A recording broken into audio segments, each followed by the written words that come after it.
Herkese merhaba. Umarım herkesin sağlığı ve keyfi yerindedir. Mars ve Uranüs'ün kavuşum yapıp Satürn ve Jüpiter'e kafa tuttuğu bir ayın içinde devam ediyoruz. Bunu da dünya üzerindeki ayaklanmalar ve ekonomik düzenin değişmesi konularında görmeye başladık diyebilirim. Fadime Birel ben. Astroloji günlüğü olarak astrolojinin öngörülerini sizinle paylaşmaya çalışıyorum. Bu videoda 11-17 Ocak arasındaki gökyüzü hareketlerinin burçlara etkilerini anlatmaya çalışacağım. Bu haftanın en önemli gökyüzü hareketi 13 Ocak'ta Oğlak Burcu'nda gerçekleşecek yeni ay olacak. Bu yeni ayla birlikte iş ve ekonomik konularında yeni gelişmelerin haberlerini daha fazla almaya başlayacağız. Önümüzdeki 6 ay bu yenilikleri tecrübe edeceğiz. Burçlar kısmında da yeni ayın etkilerini de paylaştım. Satürn ve Jüpiter Kova burcunda ilerliyor. Dünya genelinde ayaklanmalar daha fazla olacak. Grevler olmaya başlayacak. Hak ve adalet konuları daha ön planda olmaya başlayacak. Gençlerle ilgili konular daha fazla gündemde olmaya devam edecek. Ocak ayında Amerika, İsrail ve Fransa ile ilgili haberleri daha fazla duymaya devam edeceğiz. Amerika önümüzdeki hafta yeni başkanını kutlayacak. Ancak yılın ortasında başkan değişimi söz konusu olabilir. Kadın başkan konusu gündeme gelebilir. Haziran, Temmuz, Ağustos'ta buna dair net konular olacak diyebilirim. Ülkemiz için sağlık konularında yenilikler karşımıza çıkmaya devam edecek. Ancak ekonomiyi psikolojik olarak zorlayabilir. Haftanın son günlerinde yurt dışı ile bağlantılı, uzun yollarla bağlantılı konularda yeni haberleri alabiliriz. Hafta sonu kısıtlamaların bittiği haberleri de alabiliriz. Hafta sonunda eğitimle ilgili yeni gelişmelerin haberlerini de yine alabiliriz. İran, Ocak ve Şubat'ta yine sahnede olacak. Ayaklanmalar ve isyanlar gündemde olacak. Lider değişimleri de söz konusu olabilir. Azerbaycan savaşlarla kazandığı yenilikleri şu an kabullenme halinde ama Mayıs sonunda komşularıyla arasında tekrar benzer konular karşısına çıkabilir. Haziran başından itibaren de daha da güçlenerek dünya genelinde kendini daha öne çıkartabilir. Hazirandan itibaren ülke genelinde yenilenmeler yaşanacak. Rusya 2021 ve 2022'de büyük değişimlere şahit olacak. Ani ve beklenmedik şekilde Şubat'ta lider değişimi de söz konusu olabilir. Şimdi 11-17 Ocak arasındaki gökyüzü hareketlerinin burçlara etkilerini paylaşacağım. Burçlara dair dakikaları aşağıda açıklamalar kısmında yazacağım. Dakikalara tıklayarak burçlarınıza daha hızlı ilerleyebilirsiniz.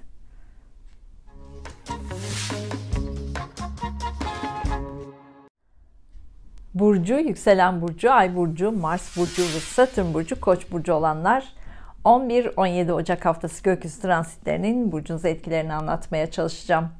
Geçen haftayla birlikte başlayan parasal konular bu haftada devam edecek.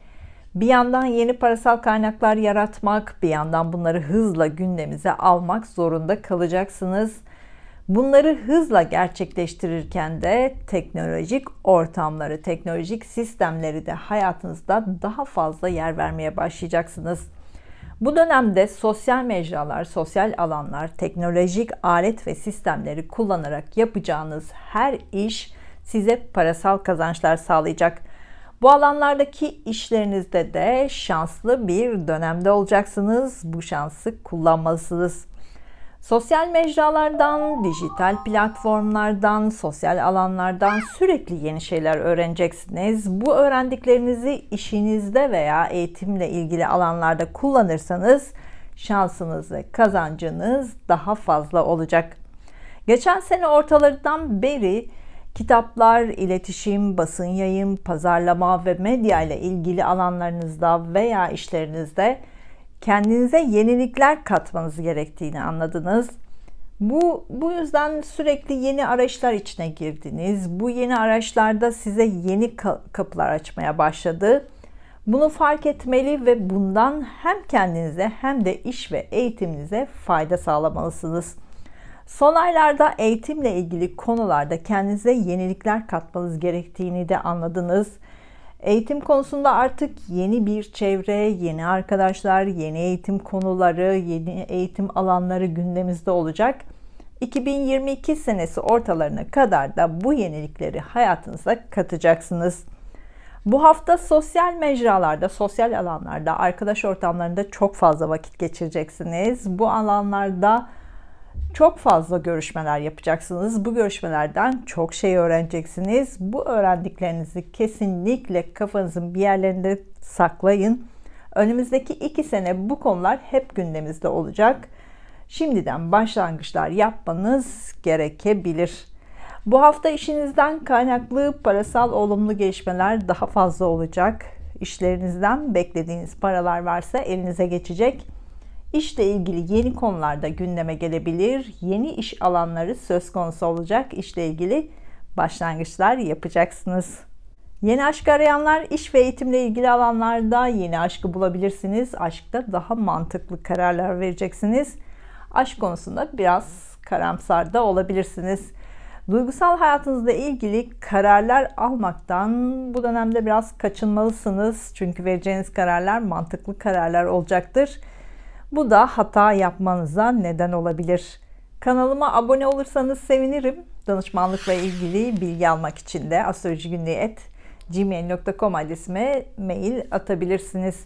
11-17 Ocak haftasına gün gün bakacak olursak haftanın ilk günlerinde uzun yolculuk planlarınızı sorun olmadan daha kolay halledebilirsiniz. Uzun yolculuklarla ilgili yeni konular gündemimize gelmeye başlayacak. Yurt dışından beklediğiniz haberler de varsa hafta başında bu haberleri de alabilirsiniz. Eğitim hayatında olanlar hafta boyunca eğitimle ilgili yeni konular gündeme gelecek. Sınavlarınız varsa bunlarda da başarılı olacaksınız.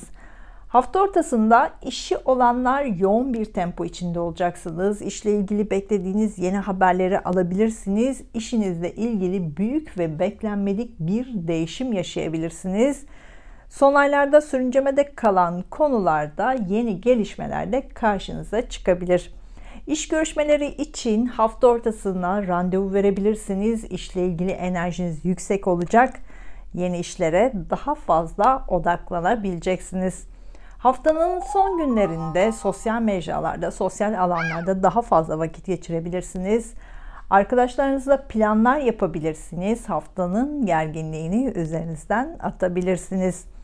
Yine haftanın son günlerinde önümüzdeki 2 sene sizi meşgul edecek e-ticaret gibi alanlarda, sosyal mecralarda, sosyal alanlarda, teknoloji ve elektronik ortamları kullanacağınız işlerde, başlangıçlarda yapabilirsiniz. Haftanın son günlerinde enerjiniz biraz düşük olabilir. Sanatla ilgilenebilirsiniz. Enerjinizi yükseltecek faaliyetlerde bulunabilirsiniz. Yenileyeceğiniz enerji hafta başında size gerekli olacak. Güzel bir hafta olmasını diliyorum. Duygusal hayatınızla ilgili işaretler için Ay burcunuzu, iş ve eğitim hayatınızla ilgili işaretler için Mars ve Satürn burcunuzda izlemelisiniz.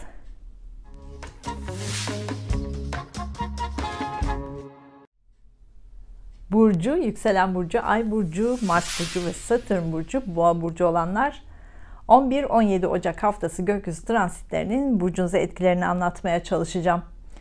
Geçen haftayla birlikte yoğun bir tempo içine girdiniz. Bu hayatınızın hemen her alanında değişimleri de işaret ediyor. Özellikle iş ve eğitim konusunda çok yoğun olacaksınız. Ev almak, ev satmak, uzun yolculuklar yapmak, uzun yollarla ilgili işler yapmak, aile içinde değişimler yapmak isteyeceksiniz. Eşinizle olan konularda kafanız karışacak ama bu dönemde karar vermeniz de zor olacak. Eş, ortaklık ve ilişkiler konularında bu 2 ay doğru karar vermeniz zor olabilir. Ya bu kararları erteleyin ya da sizi zorlayan şartları tekrar gözden geçirin. İlişkilerinizle ilgili Nisan-Mayıs ayında daha net kararlar vereceksiniz. Evlilik planı olanlar bu hafta bu organizasyonlarınızı yapabilirsiniz. Ancak ani değişimlere de hazır olmalısınız.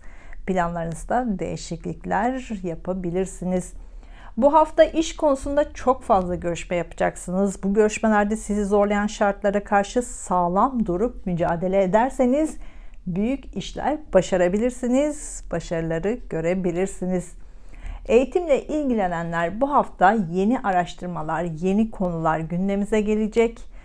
Bu yeni çalışmalar önümüzdeki senelerde sürekli gündemimizde olacak. Eğitimle ilgili konularda bu hafta çok yoğun olacaksınız. Bu yoğunluğa sabrederseniz size başarı getirecek. Bu hafta hayatınız boyunca hatırlayacağınız bir sürecin başlangıcını yapacaksınız. Yurt dışı ile bağlantılı işi olanlar bu hafta çok yoğun olacaksınız. Bu işlerden parasal kazançlar da sağlayacaksınız. Yurt dışından, uzak yerlerden parasal beklentiniz varsa bunlar da elinize geçebilir. 13 Ocak'ta gerçekleşecek yeni ayla birlikte yeni uzun yolculuk planları da gündeme gelebilir. Yurt dışı ile bağlantılı konularda yenilikler gündeme gelebilir. Eğitimle ilgilenenler eğitim konusunda yenilikler karşınıza çıkabilir. Bu yeni konular 6 ay gündeminizde olacak. Bu hafta işinizle ilgili gergin anlar olabilir. Bu durum yüzünden işinizden ayrılmak zorunda da kalabilirsiniz. Kanalıma abone olursanız sevinirim. Danışmanlıkla ilgili bilgi almak için de astrolojigünlüğü@gmail.com adresime mail atabilirsiniz. 11-17 Ocak haftasına gün gün bakacak olursak haftanın ilk günlerinde finans konuları gündemimizde olacak. Borç alacak konuları, fatura işlemleriyle yoğun olacaksınız. Banka kredisi gibi konularda yeni gelişmeler karşınıza çıkabilir. Borç alacak konuları önümüzdeki 6 ay sürekli gündemimizde olacak. Evliliklerinde, ortaklıklarında sorun yaşayanlar haftanın ilk günlerinde hukuksal konular gündemimizde olacak. Hukuksal konularda yeni konular önünüze gelecek. Bunlara dair yeni gelişmelerin haberlerini de alabilirsiniz. Mirasla ilgili konularda beklentisi olanlar bununla ilgili yeni gelişmeler karşınıza haftanın ilk günlerinde çıkabilir. Ev alma, ev satma, ev taşıma, gayrimenkul alım satımı ile ilgili konular gündemimizde ise bunlarla ilgili sözleşmeleri, anlaşmaları da haftanın ilk günlerinde imzalayabilirsiniz. İşlemlerinizi hızla gerçekleştirebilir, işlemlerinizi kolayca tamamlayacaksınız. Hafta ortasında yapacağınız uzun yolculuklarda hızdan uzak durmalısınız. Yavaş yavaş sabırla yolculuk planlarınızı gerçekleştirmelisiniz. Eğitimle ilgilenenler hafta ortasında eğitimle ilgili yenilikler karşınıza çıkacak. Son aylarda beklediğiniz bu yenilikleri hemen kabulleneceksiniz. Eğitimle ilgili konularda hafta ortasında ya büyük başarı kazanacak ya da eğitimle ilgili kötü haber de alabilirsiniz. Yurt dışından beklediğiniz haberleri de hafta ortasında alabilirsiniz. Eğitimle ilgili yurt dışı ile bağlantılı konularda varsa, beklediğiniz haberler varsa bunları da hafta ortasında alabilirsiniz. Haftanın sonuna doğru işi olanlar işle yoğun olacaksınız. İşle ilgili görüşmeler çok fazla yapacaksınız. Bu yoğunluk sizin sabrınızı taşırabilir. İşi olmayanlar iş başvurusu yapmak, işle ilgili görüşmeler yapmak için haftanın son iş günleri uygun olacak. Bunu değerlendirebilirsiniz. İş konusunda artık yoğun bir döneme giriş yapacaksınız. Hafta sonunda sosyal mecralarda, sosyal alanlarda daha fazla zaman geçireceksiniz. Bu alanlardan işinize destek sağlayacak yenilikler karşınıza çıkabilir. Bunu da değerlendirmelisiniz. Güzel bir hafta olmasını diliyorum. Duygusal hayatınızla ilgili işaretler için Ay burcunuzu, iş ve eğitim hayatınızla ilgili işaretler için Mars ve Satürn burcunuzu da izlemelisiniz.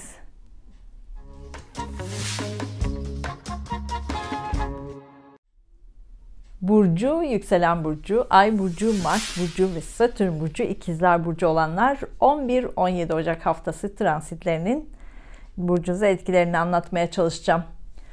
Bu hafta biraz karamsarlık içinde olabilirsiniz. Yapacağınız işleri sürekli ertelemek isteyeceksiniz. Biraz rehavet içinde olacaksınız. Karamsar havayı dağıtmak için doğada daha fazla vakit geçirmeye çalışmalısınız. Sanatsal aktivitelerle daha fazla zaman geçirmelisiniz. Uzun yolculuklarda yapabilirsiniz. İşinizle ilgili kafanızda sürekli yeni planlar olacak. Ancak bunlarla ilgili kafanız karışık olacağı için karar vermekte zor olacak. Kararsız kaldığınız durumlarda karar almaktan biraz uzak kalmanızda fayda var. Çünkü alacağınız kararları uygulayamayacaksınız. Bu da psikolojik olarak biraz sorun yaratabilir. Psikolojik olarak sizi zorlayan durumlardan kolayca uzaklaşmak için mistik konuları, yeni icatları, teknolojik ortamları ve aletleri kesinlikle kullanmalısınız. Kendinizi sürekli yenileyeceğiniz faaliyetlerde bulunmalısınız. Bu yapacağınız aktiviteler sizin iş ve eğitim konularındaki kararsızlıklarınıza da çözüm üretmenizi kolaylaştıracak. Yeni iş arayanlar bu dönemde sanatla ilgili, estetik ve güzellikle ilgili, yemek sektörüyle ilgili, psikolojiyle ilgili, mistik konularla ilgili, eğitimle ilgili, uzun yolculuklarla ilgili, yurt dışı ile bağlantılı konularda işler karşınıza çıkabilir. Bunları değerlendirmelisiniz. Bu alanlarda işi olanlar işinizde çok yoğun olacaksınız ve kesinlikle başarılı olacaksınız. Bu hafta sağlığınızla ilgili güzel haberler alabilirsiniz. Bu da moralinizi artıracaktır. Estetik ve güzellikle ilgili konularda da daha fazla para harcama konusu var. Ev almak, ev satmak, yatırım yapmak isteyenler için de bu hafta uygun olacak. Bunu da değerlendirebilirsiniz. Bu hafta yurt dışı ile bağlantılı konularda görüşmeler çok fazla yapacaksınız. Bu görüşmelerin sonuçlarını bütün bir yıl gündeminizde olacak. Eğitimle ilgilenenler, eğitim konusunda görüşmeler çok fazla yapacaksınız. Araştırmalar yapacak ve yeni teknolojik alet ve sistemlerle ilgili çalışmalar yapacaksınız. Bunlara dair öğretiler karşınıza çıkacak ve bunları değerlendireceksiniz. İkili ilişkilerinizle ilgili yenilikler hala gündeminizde. Bunlara dair yenilikleri kabul edip etmeme konusunu bu haftada düşüneceksiniz.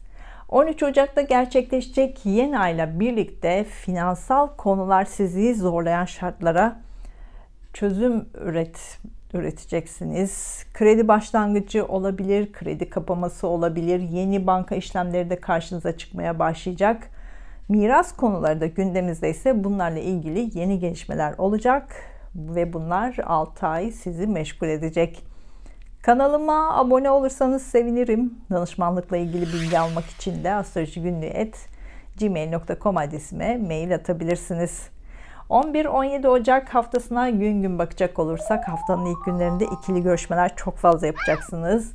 Özel veya işle ilgili görüşmelerinizden yeni konular gündeme gelecek ve yeni başlangıçlar yapacaksınız. Hafta başında aşk ilişkinizle ilgili söz, nişan, evlilik kararlarınızı da alabilirsiniz. Bu kararlarınızla ilgili organizasyonlarınızı da tamamlayabilirsiniz. Hafta ortasında finans konularıyla ilgileneceksiniz. Uzun zamandır sürüncemede kalan borç alacak konularıyla ilgili yeni gelişmeler karşınıza çıkabilir. Bunlara çözüm üretmek zorunda kalacaksınız. Haftanın ortasında borç alacak konuları sizi biraz gergin yapabilir. Sakin kalmaya çalışmalısınız. Hafta ortasında kalp damar sağlığınıza biraz daha fazla dikkat etmelisiniz. Haftanın son iş günlerinde uzun yolculuklar yapabilirsiniz. Yurt dışından beklediğiniz haberleri alabilirsiniz. Yurt dışı ile bağlantılı konularda görüşmeler çok fazla yapacaksınız. Bu konularda başlangıçlarda yapabilirsiniz. Haftanın son iş günlerinde eğitimle ilgili konularda gündeminizde olacak. Sınavlarınız varsa başarılı olacaksınız. Önümüzdeki 2 sene eğitim konusundaki sınanmalarınız artık daha fazla olmaya başlayacak. Haftanın son günlerinde işle ilgili konularda görüşmeler yapacaksınız. Bu iş konusu önümüzdeki 6 ay hep gündeminizde olacak. Güzel bir hafta olmasını diliyorum. Duygusal hayatınızla ilgili işaretler için Ay burcunuzu, iş ve eğitim hayatınızla ilgili işaretler için Mars ve Satürn burcunuzda izlemelisiniz.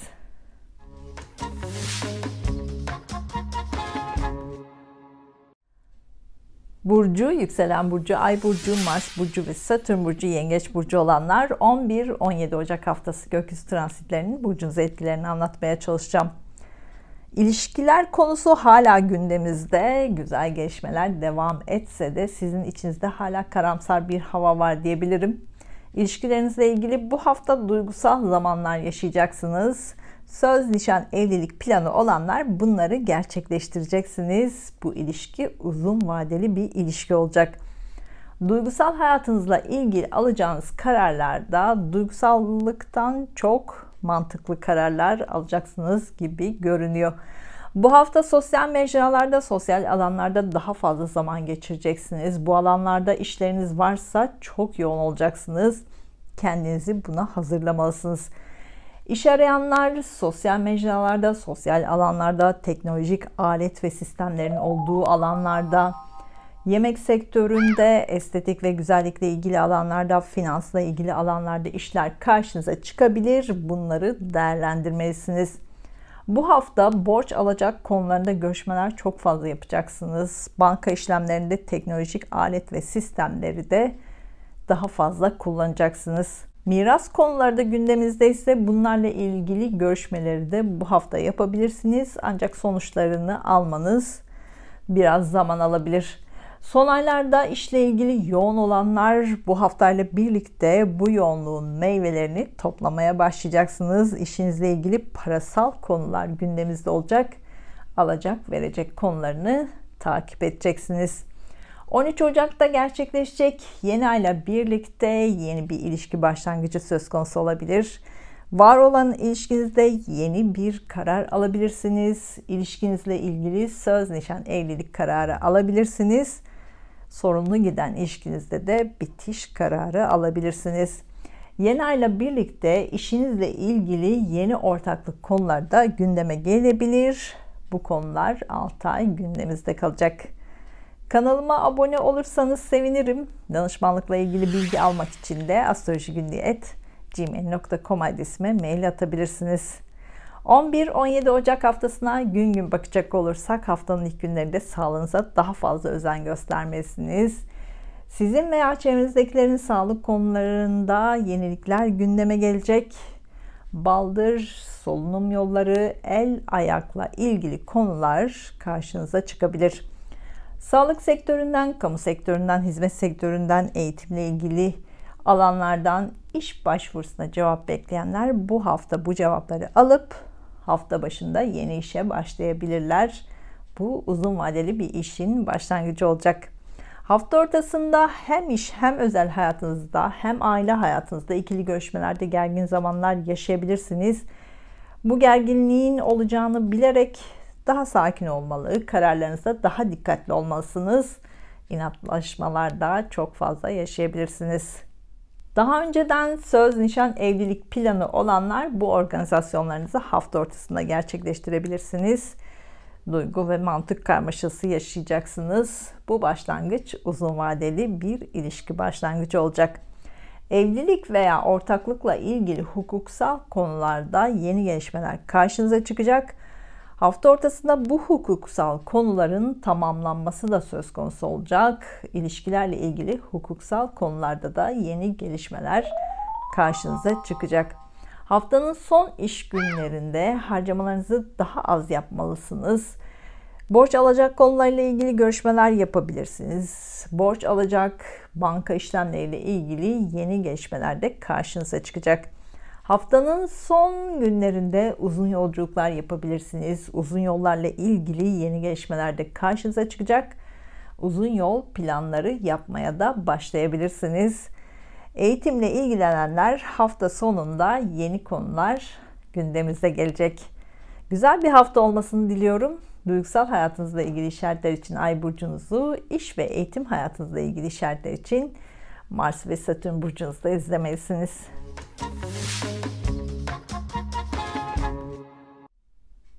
Burcu, yükselen burcu, Ay burcu, Mars burcu ve Satürn burcu, Aslan burcu olanlar 11-17 Ocak haftası gökyüzü transitlerinin burcunuza etkilerini anlatmaya çalışacağım. Bu hafta iş konularıyla o kadar yoğun olacaksınız ki bu yoğunluk bazen sizi bunaltacak derecede olabilir. İşinizle ilgili ani değişimlere de hazır olmalısınız. Sizin kontrolünüz dışında gelişmeler karşınıza çıkabilir. Bu ya terfi konusu olabilir ya işten ayrılma konusu olabilir. İşinizde yer değiştirme, iş yerinizde değişimler de söz konusu olabilir. Bunlarla ilgili yapılan planlarda ani değişimlerle karşılaşabilirsiniz. İkili ilişkilerle ilgili değişimlere artık her an hazır olmalısınız. Evlilik planı olanlar bu hafta bunu gerçekleştirebilirsiniz.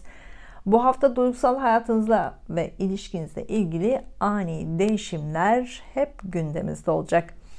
İlişkisi olmayanlar aniden başlayacak olan ilişkilere de hazır olmalısınız. Eş, ortaklık ve ilişkilerde bu hafta görüşmeler çok fazla yapacaksınız. İlişkinizle ilgili ciddi kararlar alacaksınız. Bu hafta sizin veya çevrenizdekilerin sağlıklarıyla ilgili güzel gelişmelerin haberlerini de alacaksınız. Sağlık konusunda parasal harcamalar da yapabilirsiniz. İş arayanlar bu hafta kesinlikle iş başvurularınıza cevap alıp yeni başlangıçlar yapabilirsiniz. Algılarınız açık olsun. Sosyal mecralarda, sosyal alanlarda, arkadaş ortamlarında daha fazla bulunarak kendinizi yenilemelisiniz. Bu işle ilgili olabilir, eğitim hayatınıza katkı olabilir, kendinizi geliştirmek adına olabilir. Bu alanlarda daha fazla vakit geçirmek size yenilikler katacaktır. Teknolojik alet ve sistemleri, kitap, kütüphane, iletişim araçlarında daha fazla kullanarak da kendinizi geliştirebilirsiniz. 13 Ocak'ta gerçekleşecek yeni ay ile birlikte sağlık konularında yeni gelişmeler artık karşınıza çıkacak. Sağlıkla ilgili ani değişimler de yaşayabilirsiniz. Sağlık sektöründen, kamu sektöründen, hizmet sektöründen işle ilgili cevap bekliyorsanız bu haberleri de alıp yeni işe başlayabilirsiniz. Bu arada kanalıma abone olursanız sevinirim. Danışmanlıkla ilgili bilgi almak için de astrolojigünlüğü@gmail.com adresime mail atabilirsiniz. 11-17 Ocak haftasına gün gün bakacak olursak haftanın ilk günlerinde aşk hayatınızla ilgili uzun zamandır almayı beklediğiniz kararları alabilirsiniz. Bu kararları almak ve uygulamak için güzel bir hafta olacak. Bunu değerlendirebilirsiniz. Söz, nişan, evlilik organizasyonlarınızı bu hafta gerçekleştirebilirsiniz. Çocuklar veya çocuklarınızla ilgili haftanın ilk günlerinde yeni gelişmelerin haberlerini alabilirsiniz. Bu yeni konular önümüzdeki 6 ay sürekli gündeminizde olacak. Hafta ortasında eşinizle ilgili sağlık konuları gündeme gelebilir. Bununla ilgili yeni haberleri de alabilirsiniz. Sağlık sektöründe, kamu sektöründe, hizmet sektöründe çalışanlar hafta ortasında işlerinizle ilgili yoğun olacaksınız. Bu işlerle ilgili başvurulardan haber bekleyenler bu haberleri hafta ortasında alabilirler. Yeni iş başlangıcı yapabilirler. Haftanın son iş günlerinde ikili görüşmeler çok fazla yapacaksınız. Bu sağlık konularıyla ilgili olabilir, yurt dışı ile bağlantılı konularda olabilir, özel hayatınızla ilgili olabilir. Bu görüşmeler yeni başlangıçlara neden olacak. Hafta sonunda söz, nişan, evlilik organizasyonlarınızı da gerçekleştirebilirsiniz. Bu ilişki uzun vadeli bir ilişki olacak. Haftanın son günlerinde gereksiz harcamalar çok fazla yapacaksınız. Bu da finansal olarak sizi biraz zorlayabilir. Güzel bir hafta olmasını diliyorum. Duygusal hayatınızla ilgili işaretler için ay burcunuzu, iş ve eğitim hayatınızla ilgili işaretler için de Mars ve Satürn burcunuzu da izlemelisiniz.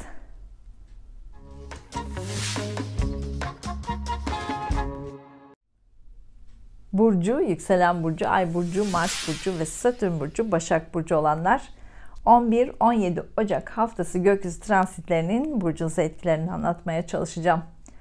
Bu hafta eğitimle ilgili olabilir, çocuk konusuyla ilgili olabilir, aşk hayatınızla ilgili konularla ilgili olabilir. Uzun yolculuklar çok fazla yapacaksınız. Yolculuk konusunda aniden karar verip aniden de uygulayacaksınız. Yapacağınız yolculuklarda planlarınız haricinde bir şeylerle de karşılaşabilirsiniz. Eğitim konusunda bu hafta başarılı olacaksınız. Eğitim alanında çalışanlar bu hafta çok yoğun olacaksınız. Bu yoğunluk sizi biraz bunaltabilir. Bunun bilincinde olursanız daha sabırlı olabilirsiniz. Bu hafta aşkta çok güzel enerjiler var. Hem Güneş hem Venüs aşkta sizi destekliyor. Yeni aşk arayanlar kesinlikle yeni aşkı bulabilirsiniz. Aşk ilişkisi olanlar aşk hayatınızla ilgili bu hafta ciddi kararları da alabilirsiniz. Duygusal olarak yoğun olacağınız için bu kararlar olumlu kararlar olacak. Yurt dışı ile bağlantısı olanlar, yurt dışı ile işi olanlar bu hafta bu konularda çok yoğun olacaksınız. Bu işlerinizden kazançlar sağlayabilirsiniz. Bu alanlarda sizi bunaltan sorunlara da hızlı çözümler üretebilirsiniz. Sağlık konusunda bu hafta görüşmeler çok fazla yapacaksınız. Bu ya sizin ya da çevrenizdekilerin sağlığı ile ilgili konu olabilir. Bunlarla ilgili yeni gelişmeler karşınıza çıkacak. Sağlık sektöründen, kamu sektöründen, hizmet sektöründen, teknolojik alet ve sistemleri ilgilendiren alanlarda işle ilgili görüşmeler çok fazla yapacaksınız. Bu görüşmeler sırasında yapacağınız başvuruların sonuçlarını da Şubat ayı başlarında alabilirsiniz. 13 Ocak'ta gerçekleşecek yeni ayla birlikte çocuklarla ilgili yeni konular gündemimize gelecek. Bu çocuğunuzla ilgili yeni bir konu olabilir. Çocukla ilgili iş yapanlar için yeni bir başlangıç olabilir. Çocuğunuzun olacağı haberini de alabilirsiniz. 13 Ocak'ta gerçekleşecek yeni ayla birlikte yeni aşk başlangıcı da olabilir. Bu dönemde başlayan aşk ilişkiniz uzun vadeli bir ilişki olacak. Aşk ilişkinizde ciddi kararlar alabilirsiniz. Söz, nişan, evlilik kararlarınızı alıp uygulayabilirsiniz. Bu dönemde yapacağınız evlilik uzun vadeli bir evlilik olacak. Bu arada kanalıma abone olursanız sevinirim. Danışmanlıkla ilgili bilgi almak için de astrolojigünlüğü@gmail.com adresime mail atabilirsiniz. 11-17 Ocak haftasına gün gün bakacak olursak haftanın ilk günlerinde evinizde vakit geçirmek isteyeceksiniz. Evinizde, ailenizle ve ebeveynlerinizle vakit geçirebilirsiniz. Evinizde değişiklikler yapabilirsiniz. Ev taşıma, ev alma, ev satma, evde büyük tadilatlar yapmak konusundaki büyük bir adım atabilirsiniz. Evinize yeni değişiklikler katacaksınız. Hafta ortasında çocuklarınızı ilgilendiren konularda yukarıda da söylemiştim. Yeni gelişmelerin haberlerini alabilirsiniz. Çocuklarınızın hayatında yeni bir pencere açılabilir. Bu da sizin hayatınızda değişim katabilir. Çocukları ilgilendiren alanlarda işi olanlar hafta ortasında yoğun olacaksınız. Bu alanda yeni fikirler geliştirebilirsiniz. Bu alanlarda büyük başarılar kazanabilirsiniz. Bu konularda başlangıçlar ve bitişler söz konusu olacak. Hafta ortasında aşk hayatınızla ilgili de çok önemli gelişmeler yaşayabilirsiniz. Aşk ilişkisinde olduğunuz kişinin hayatındaki değişim sizin de hayatınızda değişime neden olabilir. Haftanın son iş günlerinde sağlığınıza daha fazla özen göstermelisiniz. Eller, ayaklar, dokular, solunum yollarıyla ilgili sağlık konuları gündemimize gelebilir. Bu konular önümüzdeki 2 sene sürekli gündemimizde olacak. Önümüzdeki 2 sene bunlarla sınanma halinde olacaksınız. Hafta sonunda ikili görüşmeler çok fazla yapacaksınız. Yeni bir ilişki başlayabilir, yeni bir ortaklık başlayabilir. Bu başlangıç uzun vadeli bir ilişkinin başlangıcı olacak. Güzel bir hafta olmasını diliyorum. Duygusal hayatınızla ilgili işaretler için Ay burcunuzu, iş ve eğitim hayatınızla ilgili işaretler için Mars ve Satürn burcunuzda izlemelisiniz.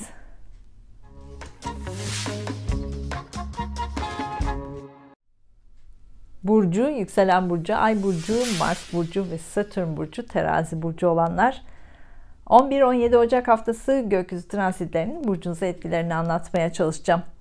Bu hafta aşk konuları daha fazla gündemimizde olacak. Aşkla ilgili görüşmeler çok fazla yapacaksınız. Güneş ve Venüs aşkta sizi destekliyor. Aşk ilişkinizde ciddi kararlar alabilirsiniz. Bu kararlarla birlikte de söz, nişan, evlilik planlarınızı yapmaya başlayabilirsiniz. Daha önceden planı olanlar bu hafta söz, nişan, evlilik organizasyonlarınızı da yapabilirsiniz. Bu yeni başlayan ilişki uzun vadeli bir ilişki olacak. Bu hafta çocuklarınızı ilgilendiren konularda da görüşmeler çok fazla yapacaksınız. Çocuklar veya çocuklarınızla ilgili konularda yeni kararlar alacaksınız. Bu kararlarla ilgili Şubat başında başlangıçlarda yapabilirsiniz. Bu hafta borç alacak konuları gündemimizde olacak. Bunlarla ilgili çözümler üretmek zorunda kalacaksınız. Bu durumlar sizi biraz bunaltabilir ama çözümler de hızlıca üreteceksiniz. Miras konusu da gündeminizdeyse bununla ilgili çözümler de karşınıza çıkacak. İşlemlerinizi hızla tamamlayacaksınız. Yeni yatırım konuları, yeni sözleşmeler, anlaşmalar da gündeminizde olacak. Bunlarla ilgili de işlemlerinizi hızlıca tamamlayacaksınız. 13 Ocak'ta yeni ayla birlikte yeni bir eve taşınma fikri olabilir. Yeni eve taşınabilirsiniz. Evinizde tadilatlara başlayabilirsiniz. Evinizle ilgili yeniliklere başlayabilirsiniz. Ev alma, ev satma konuları da gündemimize gelebilir. Çocuklarla ilgili konular nedeniyle evinizde yenilikler de yapabilirsiniz. 13 Ocak'taki yeni ayla birlikte ebeveynlerinizle ilgili yeni konular da gündeme gelebilir. Onların hayatındaki değişimler sizin de hayatınıza değişimler katabilir. Eşinizle ilgili konularda da yenilikler karşınıza çıkacak. Onun hayatındaki değişimlere de şahit olabilirsiniz. Bu da sizin hayatınızda yenilikler yapmanıza neden olacak. Bu arada kanalıma abone olursanız sevinirim. Danışmanlıkla ilgili bilgi almak için de astrolojigünlüğü@gmail.com adresime mail atabilirsiniz. 11-17 Ocak haftasına gün gün bakacak olursak haftanın ilk günlerinde basın yayınla ilgili, iletişimle ilgili, medya ile ilgili, lojistikle ilgili, eğitimle ilgili konularda büyük bir başlangıça imza atabilirsiniz. Bu başlangıç önümüzdeki sene sonuna kadar sürekli gündeminizde olacak. Sabırlı olursanız bu alanlarda büyük başarılar kazanacaksınız. Hafta ortasında duygu ve mantık karmaşası çok fazla yaşayacaksınız. Evliliğinizle ilgili yeni kararlar da alabilirsiniz. Hafta ortasında ebeveynlerinizle ilgili konular çok ön planda olacak. İlişkinizle ilgili hukuksal konularda da sonuçlanmalar olacak. Evinizle ilgili yapmayı planladığınız konuları da tamamlayacaksınız.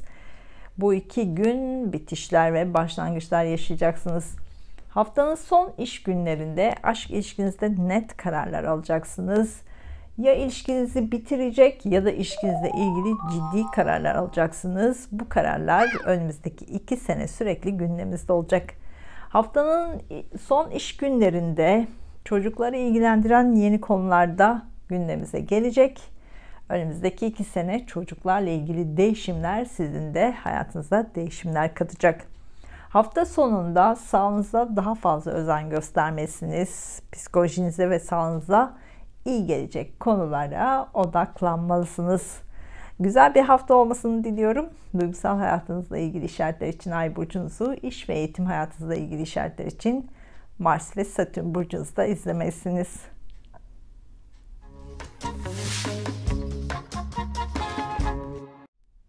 Burcu, yükselen burcu, ay burcu, Mars burcu ve Satürn burcu, Akrep burcu olanlar 11-17 Ocak haftası gökyüzü transitlerinin burcunuza etkilerini anlatmaya çalışacağım.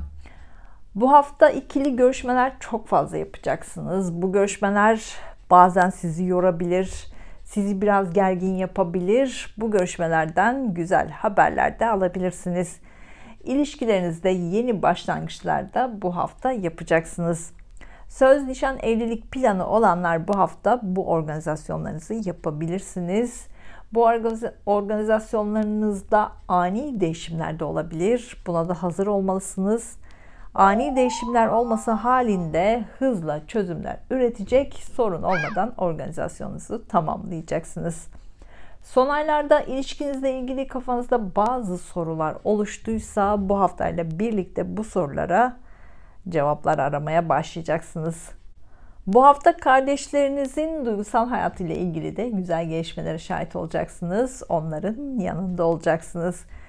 Yeni aşk arayanlar, akrabalarınız, kardeşleriniz veya yakın çevrenizdeki kişiler sizi yeni biriyle tanıştırabilir. Yeni aşk başlangıcı yapabilirsiniz. Bu hafta evinizle veya ailenizle ilgili konularda görüşmeler çok fazla yapacaksınız. Ebeveynlerinizi ilgilendiren konularda görüşmeler çok fazla yapacaksınız. 13 Ocak'ta gerçekleşecek yeni ayla birlikte de iletişimle ilgili, lojistikle ilgili, pazarlamayla ilgili, basın, yayın ve medya ile ilgili yeni başlangıçlar yapabilirsiniz. Bu alanlarda yeni işe başlayabilirsiniz. Var olan işinizde bu alanlarda başlangıçlar yapabilirsiniz. 13 Ocak'ta gerçekleşecek yeni ayla birlikte yeni komşular, yeni akrabalar, yeni kardeş konuları da gündemimize gelecek. Önümüzdeki 6 ay bu kişilerle olan ilişkilerinizde yeni tecrübeler kazanacaksınız. Bu arada kanalıma abone olursanız sevinirim.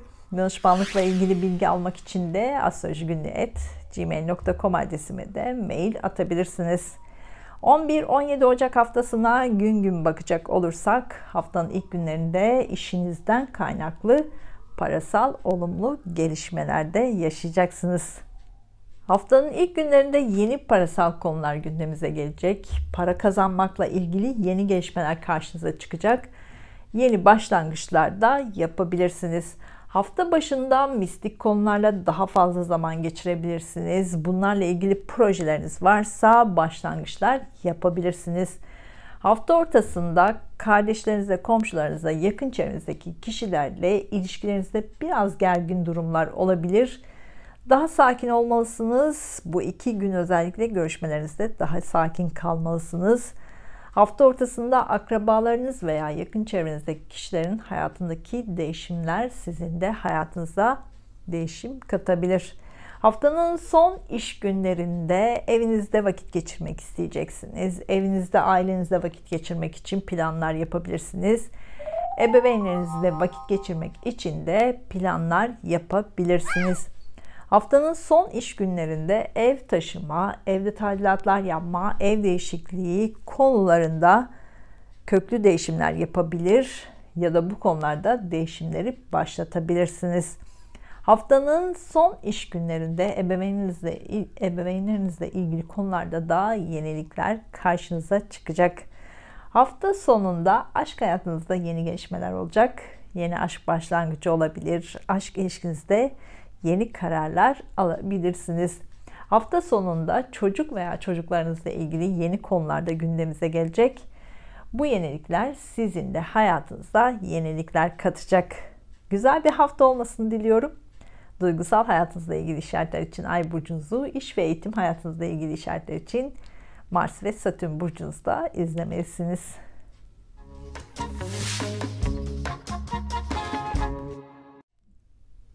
Burcu, yükselen burcu, ay burcu, Mars burcu ve Satürn burcu, yay burcu olanlar 11-17 Ocak haftası gökyüzü transitlerinin burcunuza etkilerini anlatmaya çalışacağım. Bu hafta parasal güzel gelişmeler çok fazla karşınıza çıkacak. Yeni parasal kaynaklar yaratma fikirleri gelişebilir. Bu fikirlerle ilgili görüşmeler çok fazla yapacaksınız. Yemek sektörü, işletme, gayrimenkul alanlarında yeni başlangıçlar da yapabilirsiniz. Yatırım fikirlerinizi bu hafta gündeme alıp tamamlayabilirsiniz. Evinizle ilgili değişimler de yapabilirsiniz. Bu haftayla birlikte sizin veya çevrenizdekilerin sağlıklarıyla ilgili konular daha fazla gündemimize gelmeye başlayacak. Bu yüzden daha dikkatli olmalı, sağlığınıza daha fazla özen göstermelisiniz.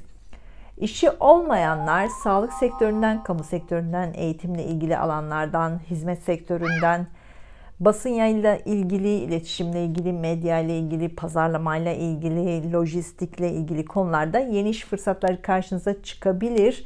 Bunları değerlendirmelisiniz. Bu alanlarda işi olanlar bu hafta çok yoğun olacaksınız. Bu yoğunluk işinizi değiştirme fikrinizi de karşınıza çıkarabilir. Bu hafta kardeşlerinizle ilgili konularda görüşmeler çok fazla yapacaksınız. Yeni komşu, yeni akrabalarla görüşmelerde çok fazla yapacaksınız. Haziran 2020'den beri hayatınızda değişimler yapmanız gerektiğine dair işaretler sürekli karşınıza çıkıp duruyor. Siz de bunu gerçekleştirmek için sabırsızlanıyorsunuz. Siz yapmak istediğiniz değişimlerle ilgili sürekli hayaller kurun, hedefler belirleyin. Zamanı gelince zaten bunlar gerçekleşecek. Mart-Nisan'da ev alma, ev satma, ev taşıma, evde büyük değişimler yapma konuları sürekli gündemimizde olacak. Bunlara dair şimdiden hayallerinizi kurmaya başlayın. Evlilik planı olanlar Mart-Nisan'da bu planlarınızı da gerçekleştireceksiniz. Bunun hayalini de kurun bence. 13 Ocak'ta gerçekleşecek yeni ayla birlikte yeni parasal konular gündemimize gelmeye başlayacak. Önümüzdeki 6 ay parayla ilgili yenilikler karşınıza çıkacak. Bu arada kanalıma abone olursanız sevinirim. Danışmanlıkla ilgili bilgi almak için de astrolojigünlüğü@gmail.com adresime mail atabilirsiniz. 11-17 Ocak haftasına gün gün bakacak olursak haftanın ilk günleri kendinizi güçlü hissedeceksiniz. Enerjiniz çok yüksek olacak. İş görüşmeleri için haftanın ilk günlerine randevu verebilirsiniz. Kendinizi güçlü hissedeceğiniz için iş görüşmelerinde başarılı olacaksınız. Eğitim hayatında olanlar haftanın ilk günlerinde enerjiniz çok yüksek olacak. Eğitimle ilgili konularda başarılı olabilirsiniz. Hafta ortasında parasal olarak yeni konular gündeme gelecek. Uzun zamandır beklediğiniz para elinize geçebilir. Para kazanmayla ilgili yeni bir girişimde bulunabilirsiniz. Para konularıyla ilgili büyük değişimler yaşayabilirsiniz. Bu olumlu da olabilir, olumsuz da olabilir. Haftanın son iş günlerinde kardeşlerinizle, akrabalarınızla veya yakın çevrenizdeki kişilerle görüşmek için planlar yapabilirsiniz. Onların hayatında bazı yenilikler olacak. Bunların haberlerini de alabilirsiniz. Basın yayınla ilgili, iletişimle ilgili, medya ile ilgili, lojistikle ilgili, eğitimle ilgili konularda haftanın son iş günlerinde büyük bir başlangıca imza atabilirsiniz. Bu başlangıç önümüzdeki 2 senenin konularını belirleyecek. Sabırlı olursanız bu alanlardan büyük başarılar kazanacaksınız. Hafta sonunda evinizde vakit geçirmek isteyeceksiniz. Ev taşımak, evde tadilatlar yapmak için hafta sonu uygun olacak. Hafta sonunda ebeveynlerinizle ilgili konularda gündeminizde olacak. Onlarla ilgili yeni haberleri de alabilirsiniz. Güzel bir hafta olmasını diliyorum. Duygusal hayatınızla ilgili işaretler için Ay burcunuzu, iş ve eğitim hayatınızla ilgili işaretler için Mars ve Satürn burcunuzda izlemelisiniz.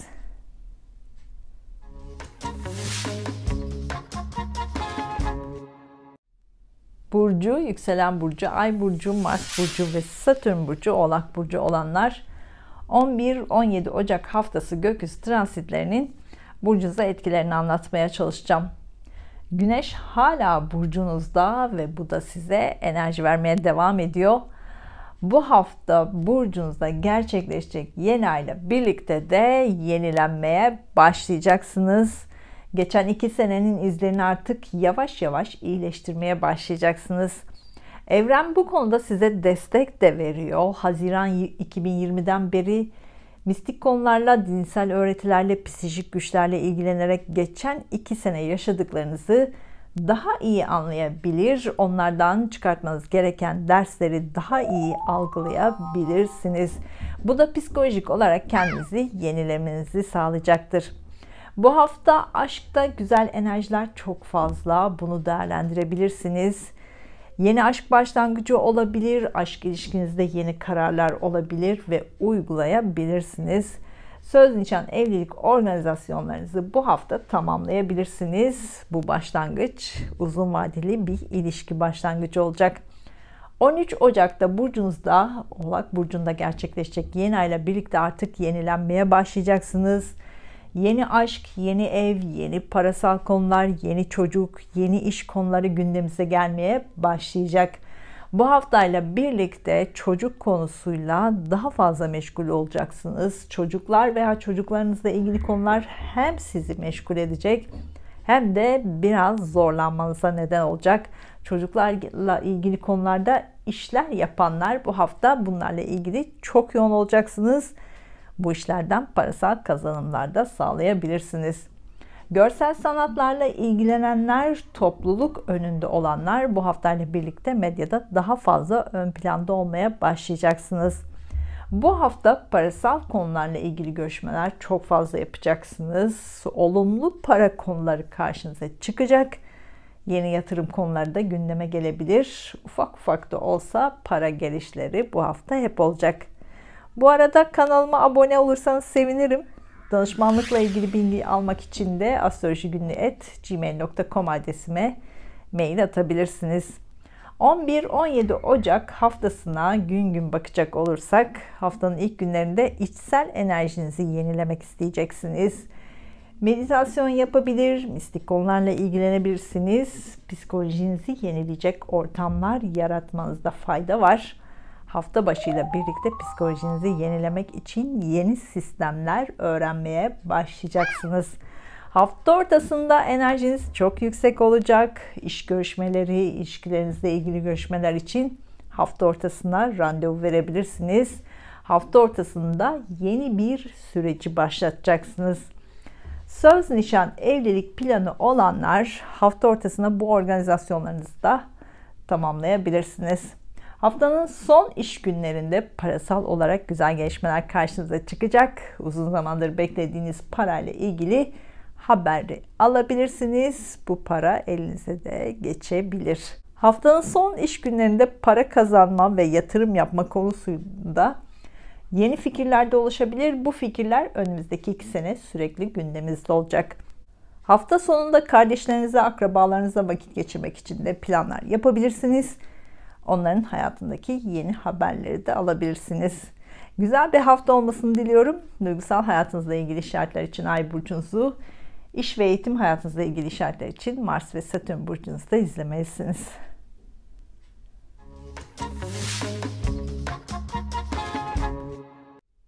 Burcu, yükselen burcu, Ay burcu, Mars burcu ve Satürn burcu, Kova burcu olanlar 11-17 Ocak haftası gökyüzü transitlerinin burcunuza etkilerini anlatmaya çalışacağım. Geçen haftayla birlikte başlayan uzun yolculuk konuları bu haftada devam edecek. Uzun yolculuk planlarınızı bu haftada gerçekleştirebilirsiniz. Ev almak, ev satmak, ev taşımak, evde tadilatlar yapmak için bu hafta çok uygun. Bunları tamamlayabilirsiniz. Eğer buna dair plan ve hayalleriniz yoksa aniden geçecek konulara da hazırlıklı olmalısınız. Hafta boyunca ebeveynlerinizle ilgili konular sürekli gündemimizde olacak. Onların hayatındaki ani değişimlere de şahit olabilirsiniz. Onlarla ilgilenmek zorunda da kalabilirsiniz. Bu hafta eşinizle birlikte uzun yolculuklar yapabilirsiniz. Doğada vakit geçirmek için kendinize zaman ayırabilirsiniz. Eşinizin hayatındaki değişimlere de şahit olabilirsiniz. Eşinizle ilgili ani gelişmeler de karşınıza çıkabilir. Evlenmek isteyenler bu hafta bu organizasyonlarınızı tamamlayabilirsiniz. Ancak beklenmedik bazı olaylara hazırlıklı olmalısınız. Bunun bilincinde olursanız hızlı çözümler üretebilirsiniz. Bu hafta geleceğe dair hayaller kurmaya devam etmelisiniz. Özellikle aşk ve evlilik ve ilişki konusunda Güneş ve Venüs hayallerinizi destekliyor. Bunlara dair kuracağınız hayalleriniz kısa sürede gerçekleşeceğini göreceksiniz. Bu hafta iletişim araçlarını çok fazla kullanacaksınız. Bu da algılarınızda sorunlar yaratabilir. Dikkat dağınıklığı olabilir. Bu da hata yapmanıza neden olabilir. Özellikle telefon görüşmelerinizi daha kısa tutmanızda fayda var. Mars ve Satürn burcu, Kova burcu olanlar bu hafta iş ve eğitim konularında çok yoğun olacaksınız. Bu yoğunluk sizi biraz yorabilir. Sizin gibi rahat çalışma sisteminde çalışan biri için bu yoğunluk gerginlikler yaratabilir. 13 Ocak'ta gerçekleşecek yeni ayla birlikte ruhsal olarak kendinizi yenilemek için yeni yöntemlerle tanışmaya başlayabilirsiniz. Son senelerde sizi bunaltan konuları artık geride bırakacaksınız. Psikolojinizi yenileyecek konular karşınıza çıkmaya başlayacak. Bu da enerjinizi yükseltecek. Aşk hayatınızda yeni konular hala gündeminizde. Yeni aşk ilişkisinde yeni kararlar. Bu hafta bunları da alabilirsiniz. Bu arada kanalıma abone olursanız sevinirim. Danışmanlıkla ilgili bilgi almak için de astrolojigünlü@gmail.com adresime mail atabilirsiniz. 11-17 Ocak haftasına gün gün bakacak olursak haftanın ilk günlerinde sosyal alanlarda, sosyal mecralarda daha fazla vakit geçirebilirsiniz. Yeni arkadaşlar edinebilirsiniz. Sosyal mecralarda, bilgisayarla ilgili alanlarda, teknolojiyle ilgili alanlarda işi olanlar haftanın ilk günlerinde yoğun bir tempo içinde olacaksınız. Bu konularda yenilikleri hayatınıza katmaya başlayacaksınız. Hafta ortasında psikolojinizi zorlayan durumlarla çok fazla karşılaşabilirsiniz. Duygusal olarak kendinizi baskı altında hissedebilirsiniz. Son senelerde üzerinde düşünüp durduğunuz projelerinizi de bu 2 gün içinde gündeme alıp kafanızda netleştirebilirsiniz. Bugünlerde enerjiniz düşük olabilir. Hafta ortasında enerjinizi yenileyecek konuları gündeminize alabilirsiniz. Doğada vakit geçirebilir. Mistik konularla da ilgilenebilirsiniz. Haftanın son iş günlerinde sanki yeni bir düzene, yeni bir hayata adım atarcasına giriş yapacaksınız. Ruhsal olarak artık rahat bir döneme başlayacaksınız. Haftanın son iş günlerinde enerjiniz çok yüksek olacak. Bunu iyi değerlendirmelisiniz. Anlaşmalar, sözleşmeler, söz, nişan, evlilik kararları, ilişkiye dair kararları için haftanın son iş günleri çok uygun olacak. Yapacağınız başlangıçlar sizin önümüzdeki 2 sene hayatınızda çok önemli konular olacak. Sınavlarınız varsa bunlarda da haftanın son iş günlerinde başarılı olacaksınız. Hafta sonunda parasal olarak güzel gelişmeler olacak, güzel haberler alacaksınız. Yeni parasal konularda gündemimize gelecek, yeni yatırım konuları da karşınıza çıkacak. Güzel bir hafta olmasını diliyorum. Duygusal hayatınızla ilgili işaretler için Ay burcunuzu, iş ve eğitim hayatınızla ilgili işaretler için Mars ve Satürn burcunuzu da izlemelisiniz.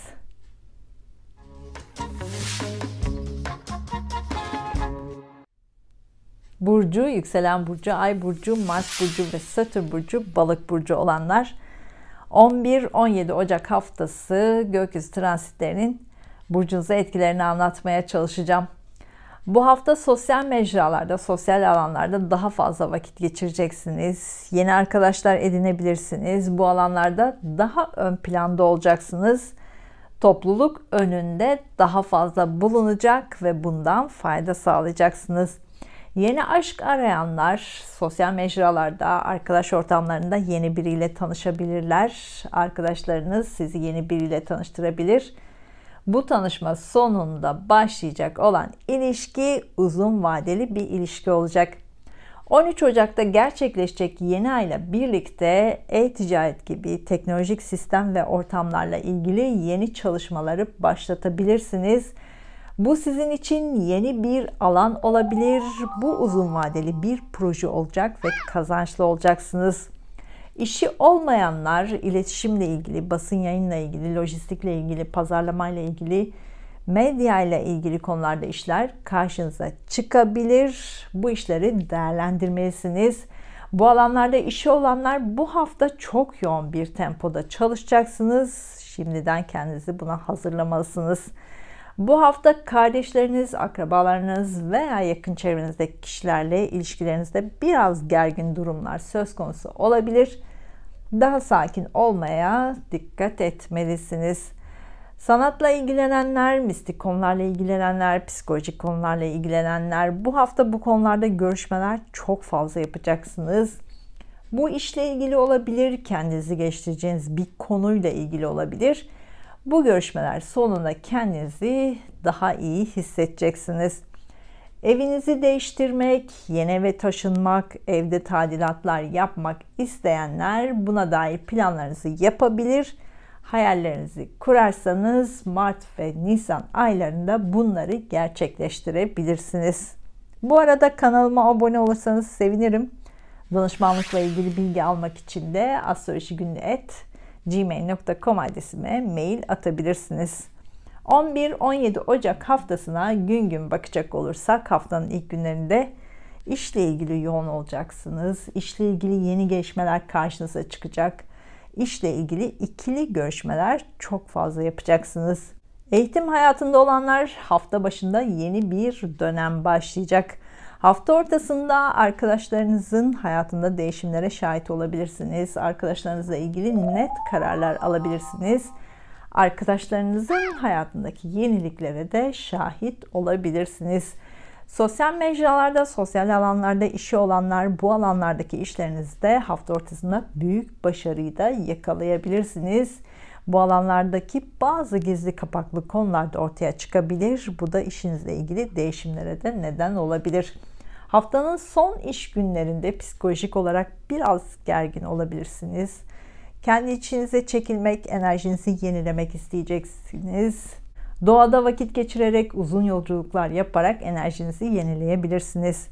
Hafta sonunda kendinizi güçlü hissedeceksiniz. Hisleriniz çok yoğun ve güçlü olacak. Mistik konularla ilgilenenler yeni başlangıçlar yapabilirsiniz. Hafta sonunda başarılar kazanabilirsiniz. Güzel bir hafta olmasını diliyorum. Duygusal hayatınızla ilgili işaretler için Ay burcunuzu, iş ve eğitim hayatınızla ilgili işaretler için Mars ve Satürn burcunuzda izlemelisiniz.